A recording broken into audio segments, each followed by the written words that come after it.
at makinig tayo sa ibang mga teacher. Huwag natin silang i-demonize.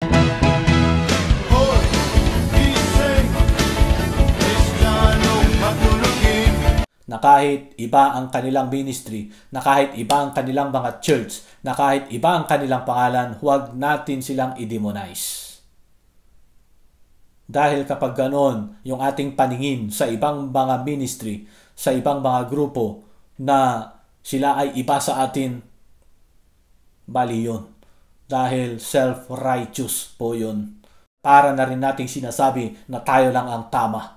Tayo lang ang tama. Tayo lang ang anointed. Sila mali. Sila hindi anointed. Huwag, mga friend. Sabi nga ni Paul, nailagay na ang pundasyon, walang iba ang Panginoong Jesucristo. Mag-ingat ang bawat nagtatayo sa pundasyon na iyan.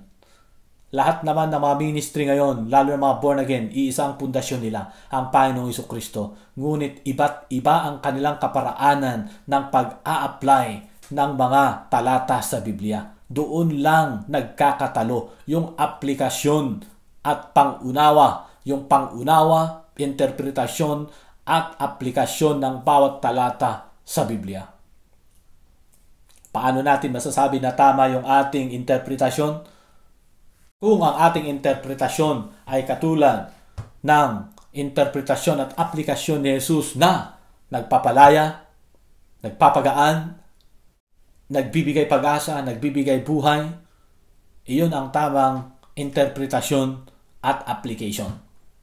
Alright? Ngunit kung ang ating interpretasyon ay nananakot, nagpapagilty, maling interpretasyon po yon. Kahit pa meron kang Bible verse para back-upan ang iyong interpretasyon na yan, nananakot, nanggigilty, hindi ganun ang katuruan ni Jesus. Kaninong katuruan yun? Yung mga Pariseo. Yung mga law lovers, Mosesness, yung mga Mosaic, yung mga makahudyo, yung mga makapariseo, nang gusto nila ay takutin, pagiltihin ang tao upang madali nilang makontrol, upang madali nilang mapasunod sa lahat ng gusto nila. Pero kay Jesus, hindi.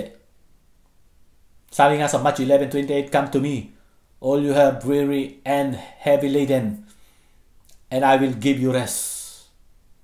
Kung si Jesus ang ating susundan at papakinggan, kung si Jesus ang ating papakinggan at susundan, ay talaga magkakaroon ka talaga ng tunay na kagalakan, ng tunay na kalayaan. Dahil ang sabi niya, "All you have weary and burden, I will give you rest." Burden, nabibigatan saan? Sa mga pamatok ng mga religious leaders, sa mga katuruan ng mga religious leaders na nangpapagilty, na nanakot upang madali nilang makontrol. Pinalaya na tayo ng Panginoon Jesucristo. Pinalaya na tayo ng Panginoon. Sabi pa niya, "Take my yoke upon you and learn from me, for I am gentle and humble in heart, and you will find rest for your souls." O diba ang sarap? Ang pamatok ng Panginoon Jesucristo ay magaan. Alright? Ang kanyang pamatok ay gentle and humble in heart. And you will find rest for your souls. Pero ang pamatok ng mga religious leaders ngayon, teachers, preachers, pananakot, panggigilty. Ano yun? Ano yung kanilang pananakot? Kinukot nila yung mga Bible verse katulad ng "Touch not mine anointed." Diba? Matatakot ka talaga. "Touch not mine anointed." Hindi mo dapat tinatanong, hindi mo dapat dinidebate, hindi mo dapat kinokontra. Ang gusto nila, umayon ka sa lahat ng mga sinasabi nila. Yun, yung mga pamatok na may bibigat ng mga religious leaders ngayon. Pero kay Jesus, magaan.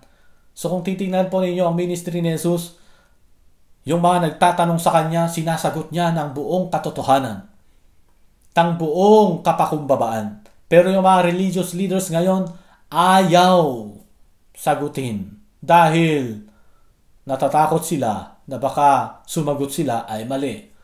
Kaya, ang sagot nila sa'yo, touch not mine anointed. Ang sagot nila sa'yo, submit. Authority and submission. Wow! Hindi ganun si Jesus.